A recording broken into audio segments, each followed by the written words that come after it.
Fresnes a été une des premières villes à se lancer dans l'aventure de la géothermie. La question du réseau de chaleur a commencé dans les années 80 à Fresnes. Donc cette réflexion du fait que Fresnes est située au-dessus de la nappe du Dogger, qui est donc une nappe d'eau chaude qui parcourt une partie de l'Île-de-France.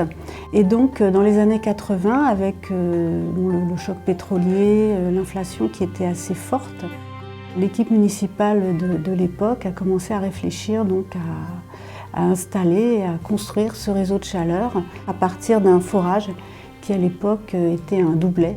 C'était vraiment une aventure parce que d'un point de vue technique, c'était pas évident. Aujourd'hui, on est rentré dans une deuxième phase de développement et de nouvelle exploitation. Nous avons fait forer un troisième puits pour pouvoir augmenter notre capacité.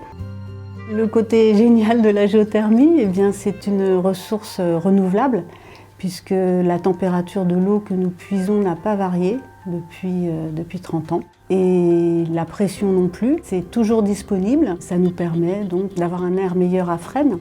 La ville de Fresnes a toujours associé ses habitants, ses abonnés donc à la gestion et aux décisions qui concernaient ce réseau. Et aujourd'hui, nous avons un comité des abonnés et des usagers qui travaillent avec la municipalité, avec les élus, sur l'avenir de ce réseau. Ils voient que leur facture a baissé ou au moins n'augmente pas.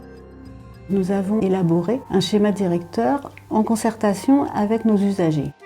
Tout nouveau quartier, toute nouvelle construction doit être raccordé à la géothermie et nous incitons les anciennes copropriétés à faire de l'isolation thermique. Après tout, nous sommes tous connectés.